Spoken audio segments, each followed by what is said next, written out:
ভাইরা আমার, অন্তর দ্বারা যে ভালো কাজগুলো করা যায় আরেকটা হলো খুশু, নামাজের মধ্যে মনোযোগ, আল্লাহর কথা স্মরণ। এটা অন্তরে হয় না বা অঙ্গ প্রত্যঙ্গ দিয়ে হয়, বাহ্যিক, অন্তর দিয়া হয়। অন্তর দিয়ে যে ভালো কাজগুলো হয় তার হলো তওবা। তওবা মানে কি? মন থেকে আমি খারাপ থেকে ভালোর পথে ফিরে আসলাম, রুট চেঞ্জ করলাম, জাহান্নামী কাজ ছেড়ে জান্নাতি কাজের দিকে চলে আসলাম, তওবা করলাম, রুটটা পাল্টাইলাম। এটা অন্তর দিয়ে করার মতো কাজ। অন্তর দিয়ে ভালো কাজ করা যায়, তার মধ্যে থেকে আরেকটা ভালো কাজ হলো তাকওয়া, আল্লাহর ভয়। এটা কি ভেতরে থাকে না বাইরে থাকে?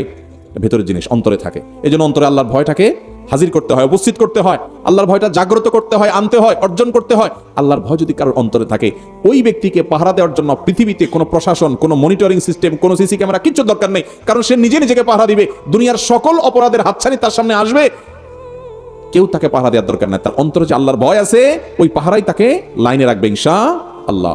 নবী করিম সাল্লাল্লাহু আলাইহি সাল্লাম যে গোটা দুনিয়ার পট পরিবর্তন করে দিয়েছেন, গোটা পৃথিবীর রুট, বহু ব্যক্তিকে, বহু কিছুকে আপনি শরীক বানায় রাখছেন। আপনার অন্তরে বিশ্বাস হলো যে এক আল্লাহ হয় না, নাউজুবিল্লাহ, সাথে আরো ইল্লাহ ইত্যাদি লাগে, সবব ইত্যাদিকে আপনি আল্লাহর স্থলাভিষিক্ত করে শিরক অন্তর